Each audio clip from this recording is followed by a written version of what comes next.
I have on my wrist here the Viqueria Tuono, which is a 200-meter rated dive watch that's coming out on Kickstarter on the 6th of February 2021.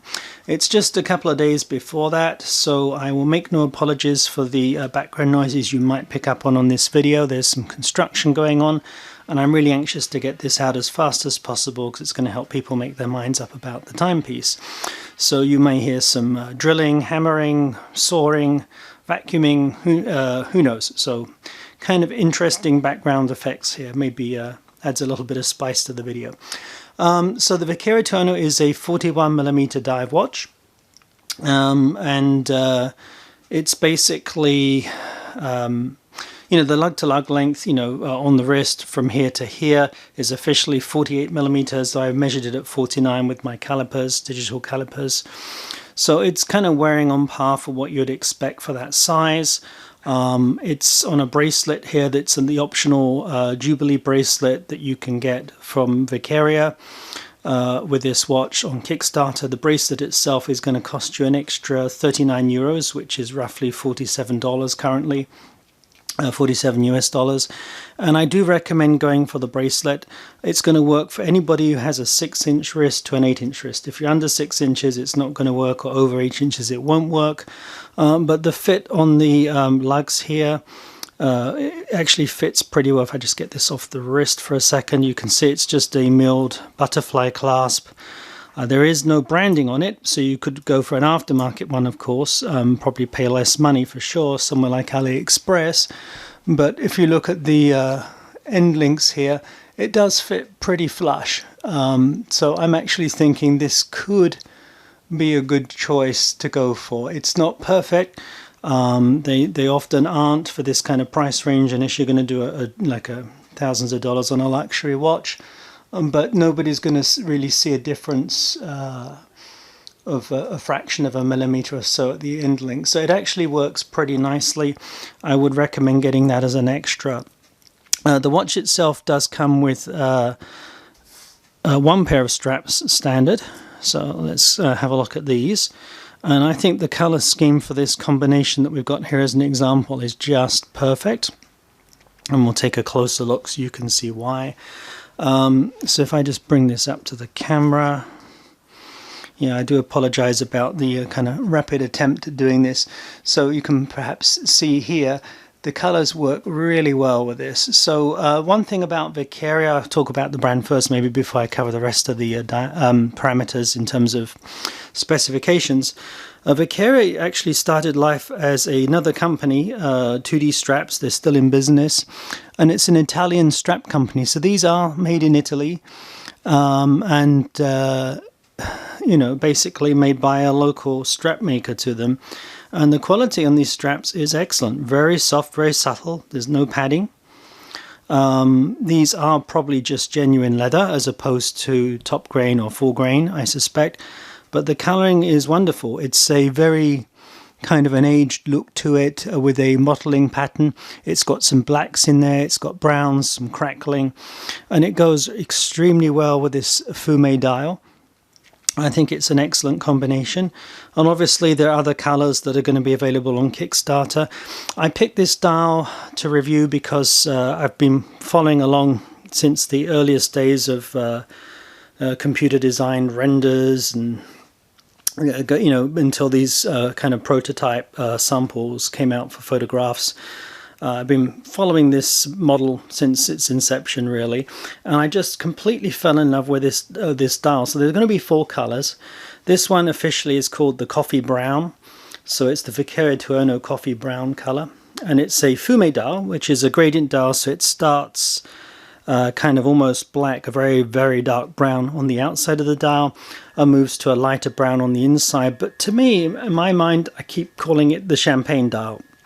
It really does have a look in daylight or good lighting conditions. The inner part of the dial is quite a strong, lovely sunburst effect, and it's a champagne color. It's not quite a yellowy gold color.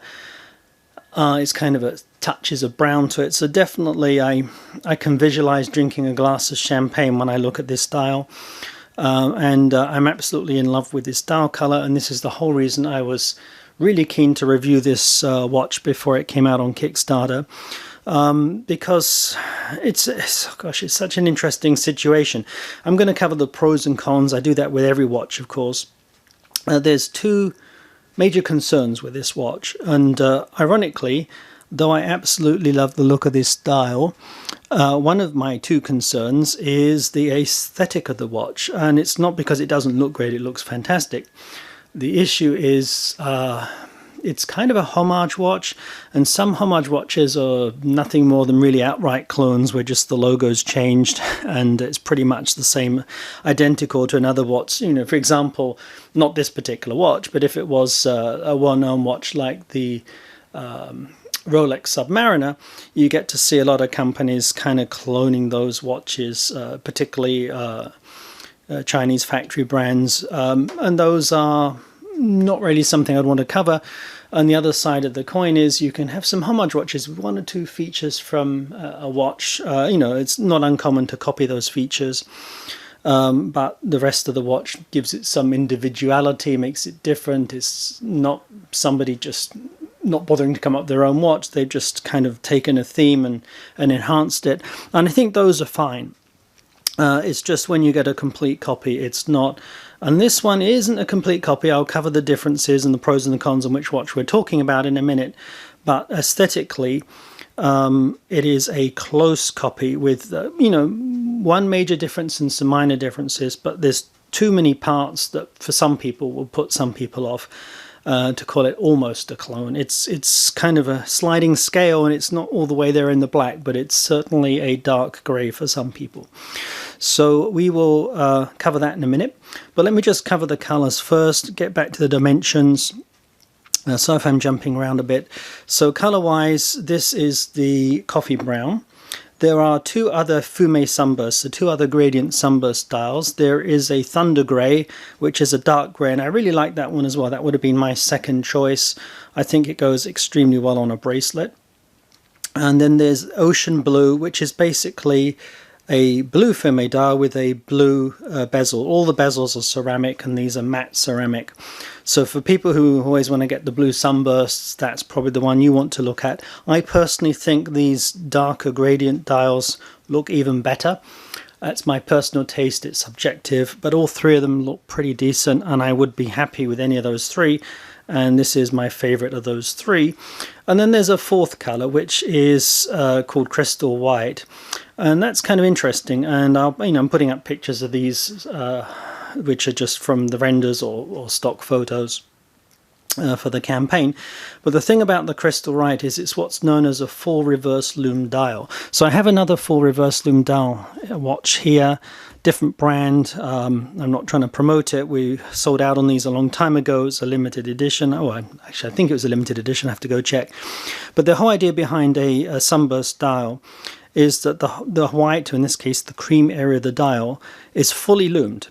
So normally you just get the indices and the hands loomed, and the rest of the dial is not loomed, and it's in reverse. So that's why it's known as a reverse loom and a full reverse loom, because the entire dial, apart from the indices and the edges of the hands, are loomed. So this is obviously daylight here, but if I get a UV torch on it, you can probably see it's lighting up green. So this really glows away in the dark. It's as bright as a torch when you come in, and it's from outside sunlight and go into even a room with no lights on, but still daylight.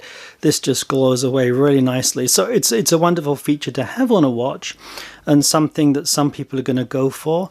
My personal taste, I didn't particularly like the white. I like cream dials when they're sunburst. The white looked a bit strong.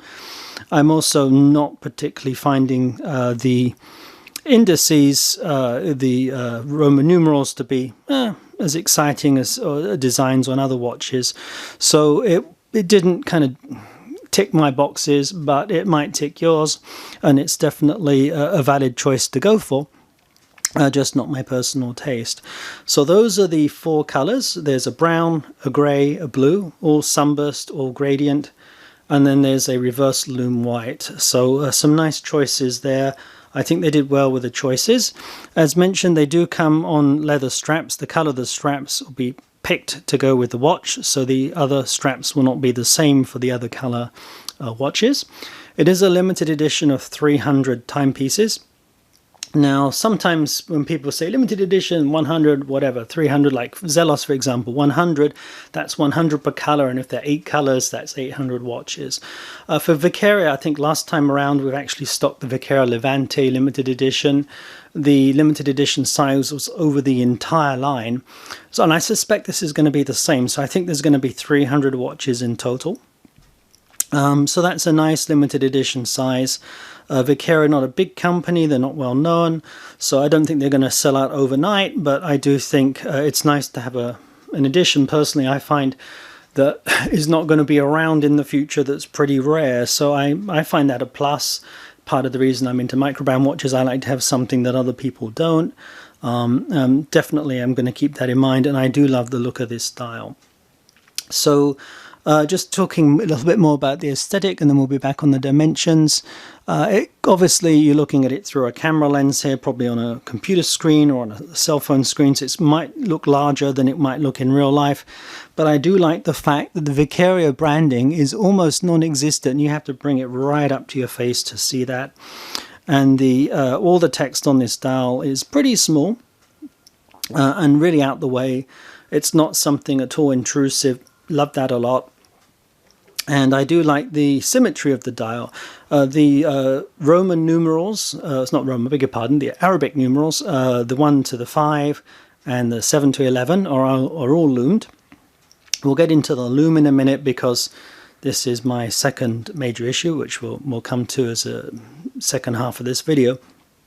But because those are loomed, and you've got no loom at 6 o'clock because you've got a nice centrally balanced date window, it kind of looks fairly equal when it does loom up at night, because I hate it when you get a 3 o'clock date window and the symmetry of the loom's broken. But if you draw a vertical line through the watch in the center, you've got equal amounts of loom on each side, and you've got this power reserve at the top, which is kind of a shout out to Viqueria's previous iterations of watches, which have often had some kind of theme to do with motorsports and so on. It looks like an empty or a full gas tank, which is pretty cool. The movement in this watch is a Miyota 9130, which has a power reserve on the dial. So let's finish the dimensions, and then we will get into the aesthetics in terms of comparing it with the watch that this is going to go up against as being at least a very strong, close homage. I wouldn't go and call it an outright clone, but it's pretty darn close. So the rest of the dimensions, so 41mm diameter. The lug-to-lug length is 48mm officially. I measured it at 49 on my digital calipers, so it's about on par what you would expect. The lug width is 20mm, so that's pretty standard. You'll easily be able to get some aftermarket straps. And the height is officially 13.5mm. However, I'm not buying that. It's 14.3mm measured from the bottom of the exhibition case back to the top of the crystal. The crystal is a flat sapphire crystal on the top. I wouldn't say it's boxed, but it is protruding really slightly, just a fraction of a millimeter higher than the bezel. So definitely this is a 14.3mm watch, which as a 200-meter dive watch isn't too bad. However, this is trying to be a dressy dive watch. The other issue I'm going to get into is the loom on this is exceptionally bad. It's actually the worst I've seen in any dive watch, including some $50 AliExpress specials. That wouldn't necessarily put me off buying it because I love the aesthetic of the watch. And I think it's kind of like, think of it more like a dive watch style field watch because of the water resistance. It's a pretty cool watch to wear. I might still buy that. Be a bit disappointed with the loom, but I don't really tend to use loom too much. And this will be like a watch to enjoy in the daylight with the sunburst effect, or maybe the loom on the white with the full reverse loom is not an issue.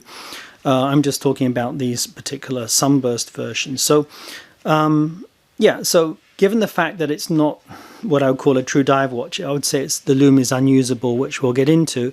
The height on this doesn't really make it a dress watch. I know you can get some thinner watches that are dress watches, and I'm going to do a comp here. This is also another Miyota 9 200-meter dive watch that is not, you know, loom's pretty decent on this one. We're not stocking this. It's just a brand I love, Baltic Aquascape. This is the blue gilt. But look on the height difference on that. It's pretty major. So this one you could wear as a dress watch. I think it comes on a, I've got it on different straps that make it look less dressy, but it does come on beads of rice bracelet, and it's not thin. It's still a 200-meter weighted watch, but it's thin enough you could wear that with a suit or something, you know, in the same way that people often wear a Rolex, a Submariner. Might not be the most formal watch, not officially a dress watch. It's a tool watch, but you can wear it as a dress watch. You know, if they're thin enough, then it works. So this one, it just comes over as a little too thick, considering it's roughly a 40mm watch, or trying to be a 40mm. And that's really disappointing, because the movement here, they could have come up with a much thinner watch. And yes, I'm aware it's got an exhibition case back, it's got a sub-dial, but there are plenty of watches out there that could have been thinner. And given that this really does fail in its functionality as a dive watch, and it's more of a field watch, I really would have liked to have seen something a bit thinner here. Not a showstopper. I would still wear this smart casual. Might even wear it where I tend to wear loose sleeves on my cuffs. So that will work for me, but for someone else who's considering it maybe as an alternate to a dress watch, not so sure about that, but you can make your own call on it. It's just a thought.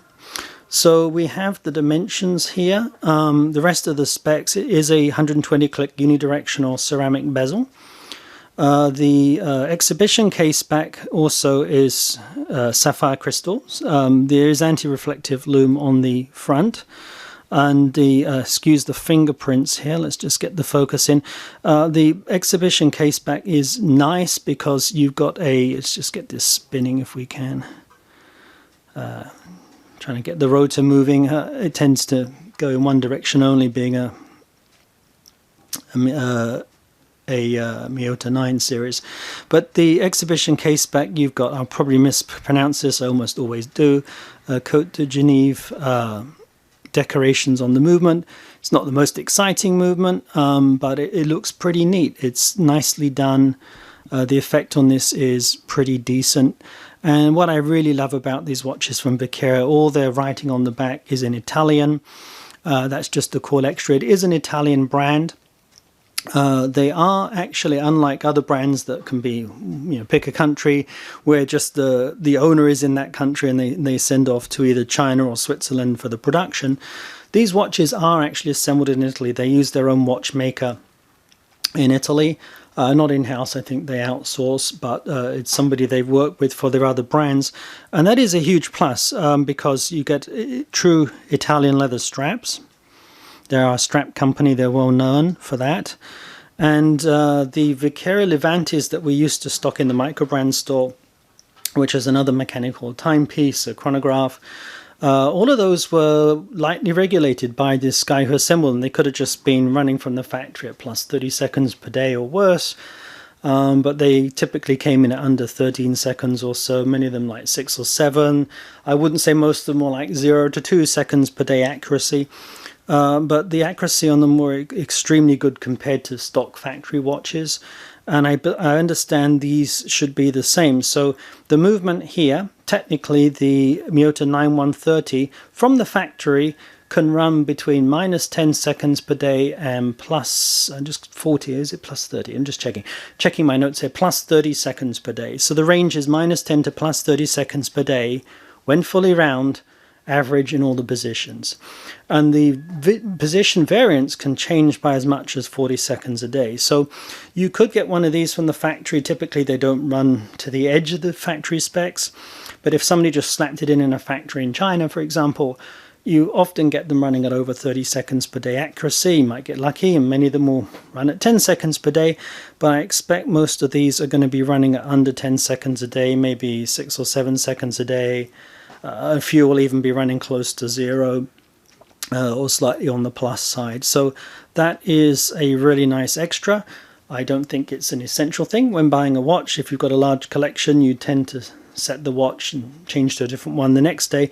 But if you've only got a few watches, or you intend to wear this for a few days or take it on a trip, it's nice to have some accuracy, so you're not having to go fix it every other day if accuracy is important to you. So I find that a big plus with a watch. You normally have to pay extra for regulating. Another thing to keep in mind, because I've dealt with a ton of brands here, there are many brands out there that say they regulate their timepieces. Some charge a huge amount extra for their watches.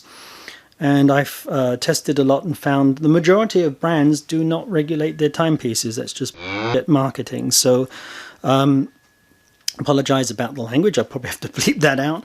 But basically, it's just, one of the things that companies say. It's hard to disprove. Oh, got an odd one. It must have changed in transit. But when I buy a ton of watches from brands, I know when they all come in and they're all off that they've not been regulated, or if they're all badly off, they're just randomly from the factory. A great example of a brand that's done this, and I think it's really false advertising, and I'll just say it, is Mechanic Venetian. Any watch I've ever had from them has never been regulated, despite them promising it's been regulated twice over. So that's just complete and utter marketing hype, for want of a ruder word. So yeah, this is actually a big plus. So you are going to get a watch that's assembled in Italy, Italian writing on the back, and it's an Italian microbrand, genuine to people. It's not a factory brand. And it's probably going to be lightly regulated. So all of these are a plus. The movement is an extremely reliable movement. It's not going to be as accurate out the box as a regulated ETA movement or a Solita. It's not the same level as a high-end Swiss movement. But in terms of reliability, you could say it's the same or even better than many of those movements. I know that number of rejects on a Miyota 9, being told by several microbrands now, is actually far less than on a Solita or an ETA. So this is a big plus. You're going to get a movement that's installed by an expert, that's been regulated, that's reliable, exactly what you want in a dive watch. So no issues with that. And as far as the rest of the specs go, 40-hour power reserve. It's a high beat movement, so 28,800 beats per hour. So smooth on the second hand there. And it has a power reserve indicator, which is a nice plus. And it's just a pity they could have fitted this into a much smaller case, and I just find that disappointing aesthetically. While we're covering the aesthetics, I'll be getting into the Loom next. The other points I want to make, and this can possibly change in production. I'm going to point this out though. As a strap company, I'm disappointed to see that there is no signing on the buckle. Now this might be because it's a pre-production sample for photography. Maybe they've not produced the final buckles yet. They don't need to. You get an idea. But the strap itself is extremely nice, and I don't think, even though that may be disappointing if it turns out that way, it's not really a showstopper. It's on the underside of the wrist. It's just a nice feature. I know that they are trying to cut some corners to put more money into the watch.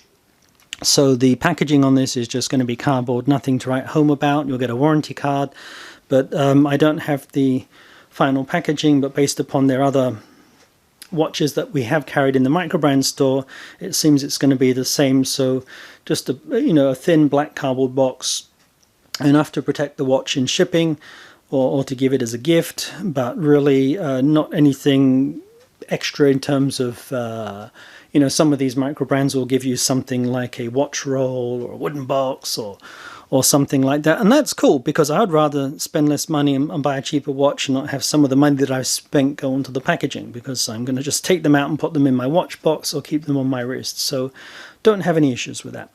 So let's talk about pricing next, as we are covering specs.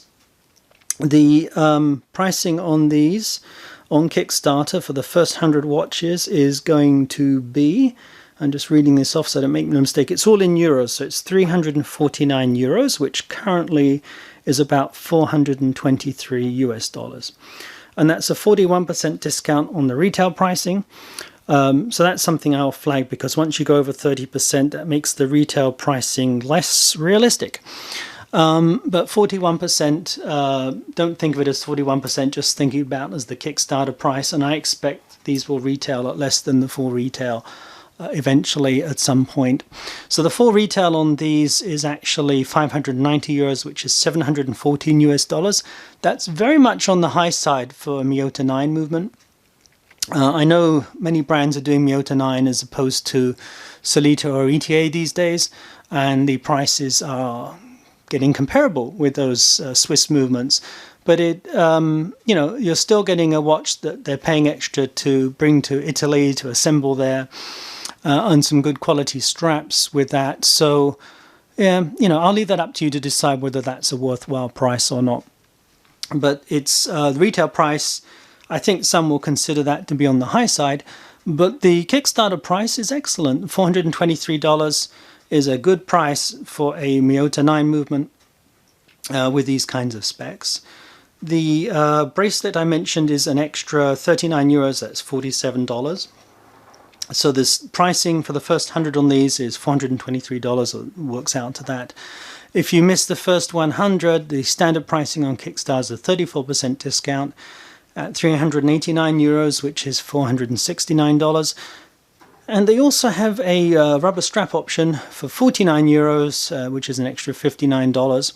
Now, my recommendation, obviously you're going to be getting the standard leather straps from them, and which are excellent, and they're Italian. I'm glad these are included. I'll be paying extra for the Jubilee bracelet. It's worth getting, I think, because it fits pretty well to the case at the lugs. Now, the rubber straps, I would personally give those a pass. You can get cheap straps, $10, $20 AliExpress. Really, you know, tropic style rubber straps, easy to find, about a third of the price. Just get some aftermarket straps. That will be my take on it. Of course, it's very convenient to get everything all at once when you're shopping. If there is going to be branding, and that's important to you on the hardware for the straps, then you might want to get the Italian rubber straps. Apparently they're vanilla scented. I'm really curious about that, what you're going to get. I think the quality of the straps are going to be way above the typical silicone rubber straps you get from somewhere like AliExpress, because they're a well-known strap company. So it would be certainly cool to check those out.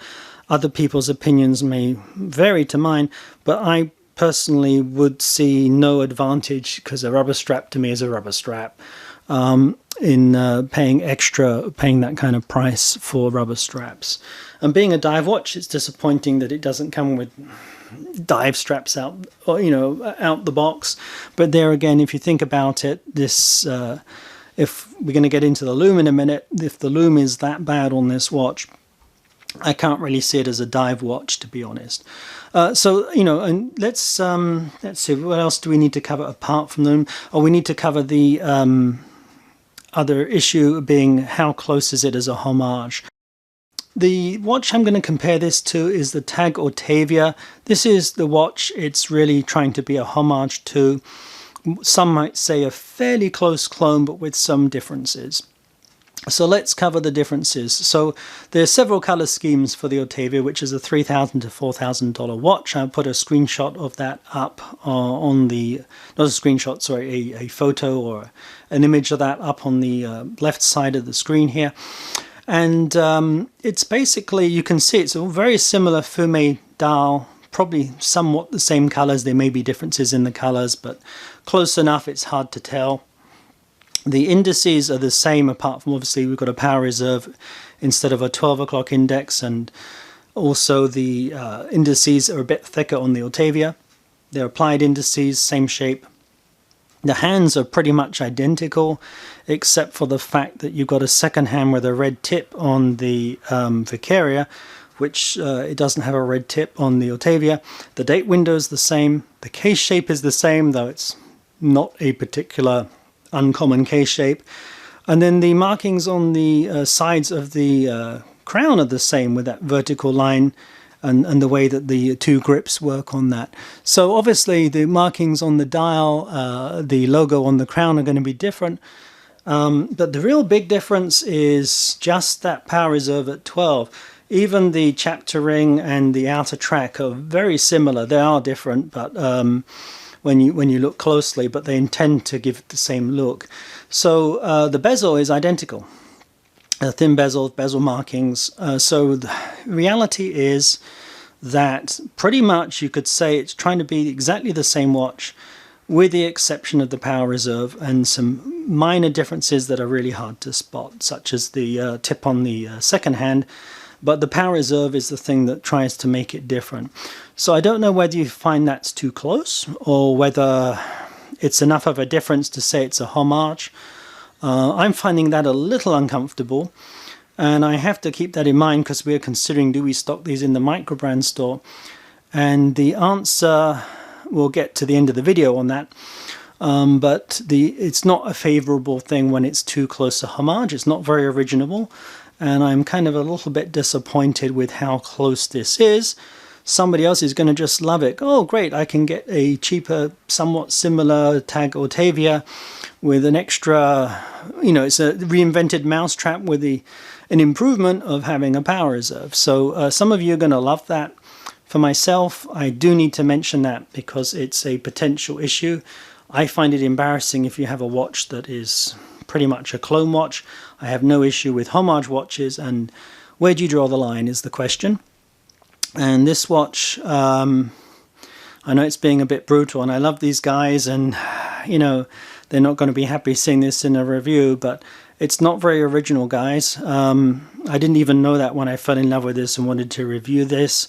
Then I started, looking for images of the dial, which I do for all the watches, just trying to see if there's anything similar out there, make sure it's not a clone, because some watches are clones.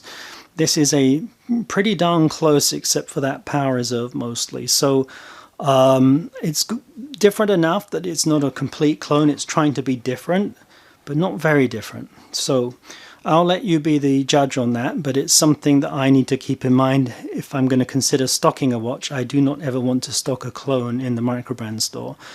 And I've got to consider now, how close is this? Will it work or not? So we're going to pause the video in a second. I'm going to also pause it later on to change the straps.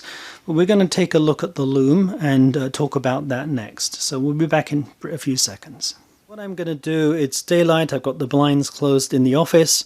I'm just going to turn the lights off and on. And so this is just natural light. I haven't put a UV torch on the dial.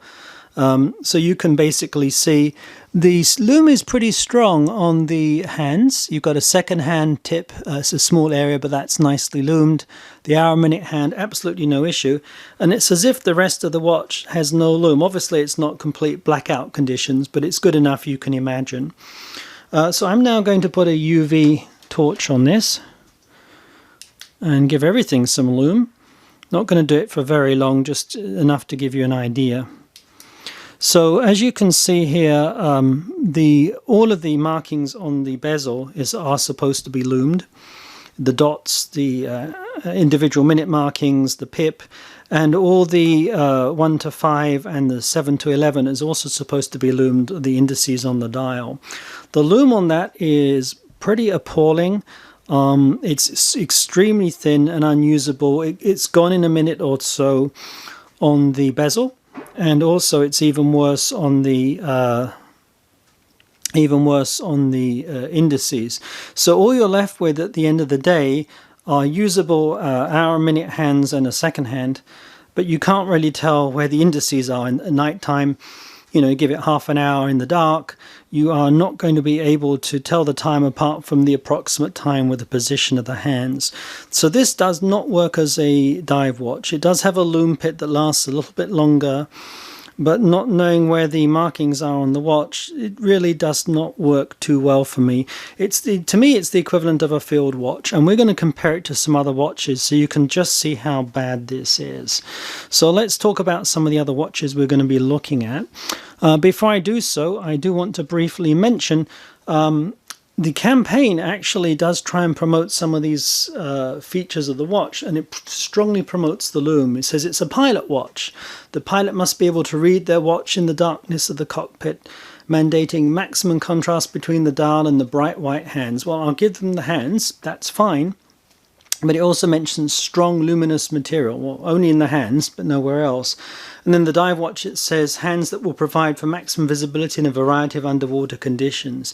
So technically it meets that wording, but it is somewhat misleading because it's trying to promote it being a good dive watch where underwater conditions, you really need to be able to turn this bezel and see what it does. By the way, the bezel action on this is awesome.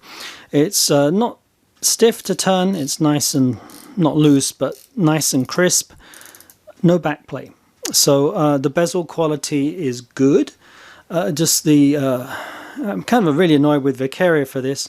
The markings on the bezel are so thin that I knew there were going to be an issue looming them, and I told them on the pre-production, or before they even produced the prototypes from the renders, the computer renders, that was going to be an issue. And they've chosen not to address it. And so for a dive watch, that's fatal. And we're going to do a nice comparison with some other watches. We're going to compare it with some dress watches, some field watches, and some dive watches. So here we have a watch that's well known for its bezel markings being pretty strong. Dive watch, it has the dots all the way around. This is a Zelos Mako, I think it's a version 1. I can do that in blue or black. In fact, let's get the black one. The blue is more of a similar sunburst effect. But you can see the markings on this. We're going to compare these two. So you're now comparing a good dive watch with the Viqueria. And let's get the lights down and we'll throw on the Loom. See how these work out. This one's come straight from a watch box, so it's been dark. It hasn't been in office light, and this one's been lit up by office light. But, you know, if we just give it a few seconds each side, here we go. Here's your comparison. Now, can you see what I mean about the markings on the bezel, and particularly the indices on the dial? Pretty appalling. And if you could get the quality on the right, I'll be over the moon about this watch. It would be a fantastic dive watch. But this is among pretty much the worst dive watch I've come across in terms of loom. I would say it's a non-dive watch. It's a style of a dive watch, and it's more of a field watch. And it's a real sad thing to be saying, but I'm always 100% honest in my reviews. So I'm going to compare this now with, let's do another dive watch. Let's do this one because it's not one that's famous for its loom. Loom's not particularly strong on the one on the right. It's more average, but it's the same Miota 9, same 200 meters water resistance, and it's also very thin bezel. So there's got a comparable with the thickness of the bezels here. It's got some dots around it. So let's see how well this one does. Again, all these other watches have come straight from a watch box. So let's take a look at this. Wow, huge difference between the two. That is just emphasizing the hands are excellent on the Viqueria Tuono, but absolutely everything else is appalling. Now, I will be fair to Viqueria. They did mention that they are going to improve the loom in the final production. I still have to take that with a pinch of salt for two reasons. First of all, most brands say that. Secondly, over half of the brands who've said that have not improved the loom in the final production. I don't distrust these guys. They're very reliable. I've done business with them. I'm sure they're going to make an effort. But the only way I can see them improving it is changing the design of the bezel, which might upset some people because it would end up looking slightly different. And really, if it's that bad, you need to produce a new pre-production sample to make sure your factory can produce what you need. So I have no evidence of that. So my challenge to Viqueria is this.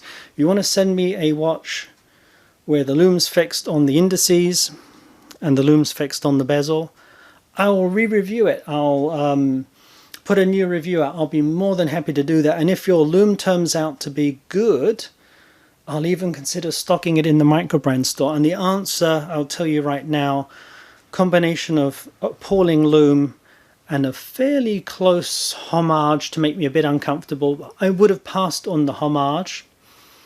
I might have passed on the loom because some people are desk divers and they don't care about nighttime loom, and got some of these in. But the combination of these two things, I'm not going to be stocking this in the store. I like this watch, I love the color, I'm pissed off, I want to stock it, but I can't sell this to customers when it's a close homage and it's an extremely bad dive watch loom. I don't think it's going to sell well. I'm going to make an offer to buy this one, maybe at a wholesale price. If I get turned down, that's fine, you know, I'll return it like I'm expecting to do. Would I be paying a Kickstarter price on this myself personally? I think that is a question that I'm not going to even bother answering, because it all comes down to what you like about the watch. If you need a strong loom, you're probably going to pass. And this is why I'm sharing this information. If loom is not important to you and you love the style of this watch, and I'm completely in love with the look of this watch, you might just go for it. And I'm certainly willing to, even though I've got a ton of watches, pay some money for this watch. So certainly there's something appealing about this watch for me, but it's just not, the combination of these two factors are just too big an issue combined without having those addressed. So if Viqueria come back with a improved design where the loom is decent, doesn't even have to be top level loom, but decent for a dive watch, I am more than happy to re-review this watch and give it a fair outing. And I'm sorry I'm going to be panning this, because I really am wanting to help these guys out. I love what they've done before with some of their other designs. Not all of them, but I really like the Viqueria Levantes, and I like their GMT as well. So this watch, it's really niggling me. So now let's compare this with a well-known watch that's a field watch. So this field watch is not particularly going to be a strong loom. It's going to have loom markings, so you could use it at night because it's going to be multifunctional for outdoors. It could be dusk or nighttime, but it's not going to be having anything like a dive watch loom. And this one, if you're curious to know what it is a Seiko Alpinist Saab. I always get the numbers wrong, can't remember if it's 033 or 17, something like that. Anyway, it's a well-known watch that is just your typical middle-of-the-road field watch. Nothing exciting with the loom, but pretty average. Again, this has all come from a watch box, so I have to loom this one up. This one's already been loomed up a few times on the left, so the Viqueria should be doing even better. Let's see how this compares. Now, that's closer, isn't it? So I would say me calling the Viqueria Tuono a field watch, even though it's in a dive watch format, was not inaccurate. You could tell the loom might actually be a little bit sharper on the Seiko, and certainly stronger, more usable, even though you've only got those little dots of loom around the outside. The hands are equally strong. Seiko Lume Bright, I think, is the loom on the right, and on the left it's supposed to be Swiss Superluminova BGW9 on the dial, and C3 on the hand. So C3 is supposed to be green, and BGW9 is supposed to be blue. But you know, it's still not as good as the Seiko. So it is not comparing well. It compares miserably to any dive watch, but it's getting a little bit closer when you compare it to a field watch. So think of this watch as a field watch, and if you love the design, go for it, because it is a reliable, robust movement and a well-built watch that's likely to be regulated. Definitely something you could check out and you might end up enjoying. We're going to just do two more comps. I'll do these together. A couple of dress watches, just randomly, the closest ones I could get hold of. This one's here because I'm going to be reviewing it later as a dress watch. And then this is one of my favorite dress watches, so it's in my go-to watch box. These two were just there because I've been going to them fairly recently. So let's hit the lights and we'll see how these turn out. So let's loom these two up. Now, to be fair, the dress watch on the right is a Swiss Microbrand with a 100-meter water resistance. I think it's a 50-meter, the one in the middle. The one in the middle is not supposed to be as versatile. It's very dressy with a engraved case and engraved bracelet. Where the one on the right, you could actually go swimming with it if you wanted to, but it's supposed to be a dress watch. Excuse me. So you can see in all these cases that even the completely dressy dress watch has a better loom. So I really don't have any watches in my watch box that perform this badly. There'll be some with no lume because they're complete dress watches and don't have lume, or maybe just have lume on the hands. And that's not a comp because the hands on the Tuono are actually pretty decent. But any watch that has lume on the dial or lume on the bezel, doesn't matter whether it's a dress watch, a field watch, or a dive watch, does not perform as badly as the Tuono. So I am spending a bit of time on this. It's not going to be a showstopper for some people. But if you are buying a dive watch and you intend to buy a dive watch because even as a desk dive you want good nighttime lume, and that's one of the reasons why you like dive watches, this watch might not be for you unless they come out with some major improvements. The other side of the coin is, as I mentioned, if you love the look of this watch, and it's certainly an enjoyable dial. I'm having a lot of fun with this dial in daylight. The lume on this is not great. The hands are decent, so I can kind of tell the time. I'm used to knowing what positions are where without needing to see the indices. And the sunburst effect, the champagne effect, I just love this champagne color, which is why I'm willing to make an offer on this watch. Whether or not they accept it, I don't know. This is a beaten up one, not going to be as good as the production ones, possibly. And I'll probably be making an offer around the wholesale price for these. We'll see whether they accept it or not. So yeah, I love the look of this watch. So yeah, that's it in a nutshell. So 2 issues with this watch. A close homage, too close for comfort for some. Exceptionally bad lume. On the plus side, good company, good quality leather straps, reliable movement that's probably been regulated. It is generally assembled in Italy. You know, Italian branding on the back with Italian verbiage. Limited edition of 300, so it's not going to be... you know, a couple of years from now, nobody's going to have this watch. You know, it's not going to be as ubiquitous as some of the other brands that come out with a new version and do larger production runs or just come out with a slightly different color. So, yeah, I think there's a lot going for this watch. The question is it for you?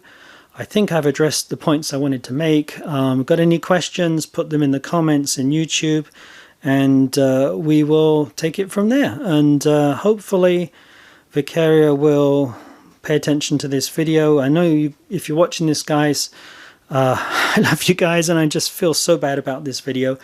But the lume is that bad that I really think you need to address that if you can. If you get a new version with better lume, send it to me right away. I'll be more than happy to review it, and I'll be more than happy to add comments to this video saying how the lume was addressed, if it is decent enough or passable lume.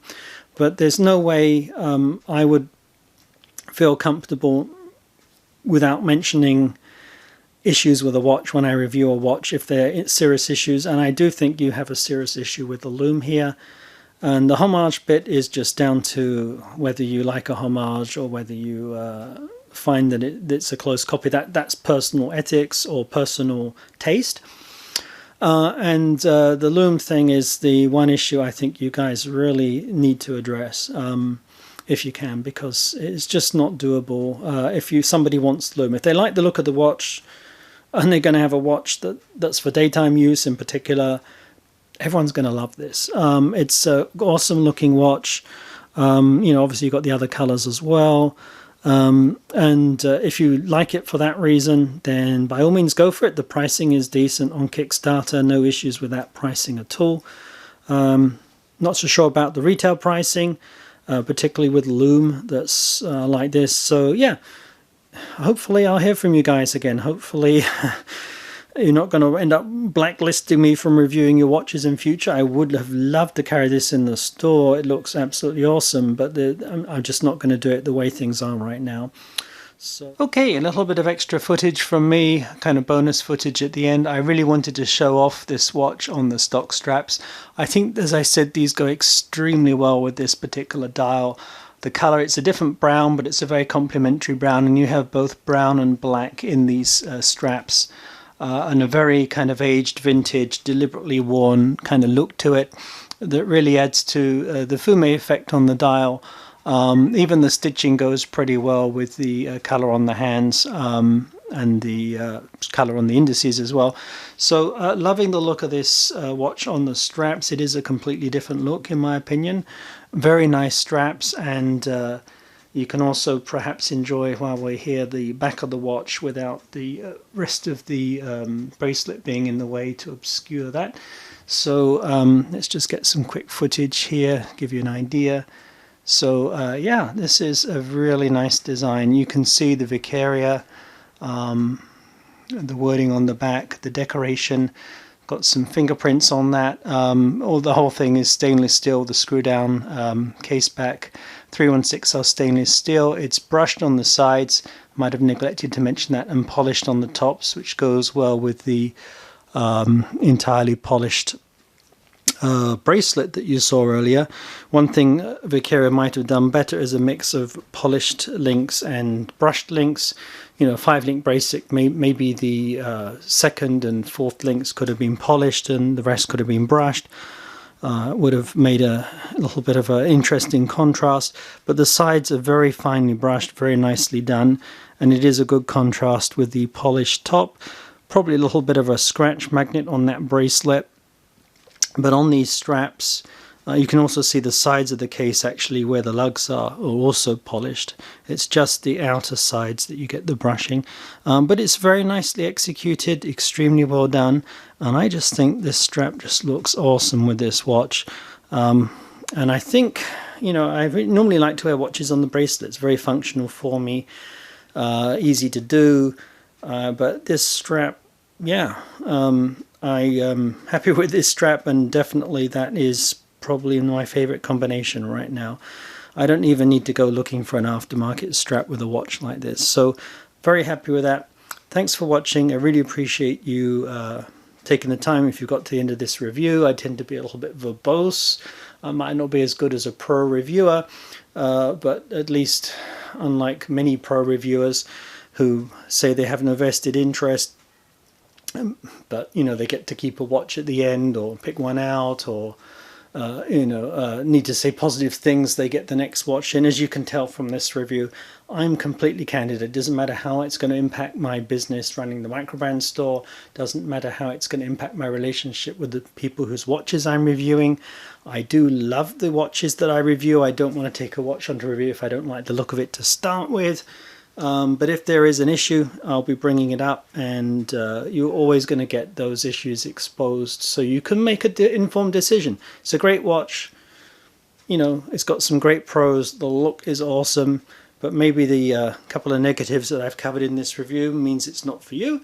Or maybe now you've had a chance to soak that up, you really don't care and you're going to go for this watch, and good luck to you, because I would, if I was seeing that on someone else's wrist, I would think that would be a pretty nice watch to be wearing. Okay, that's it for me. Thanks for watching. Take care.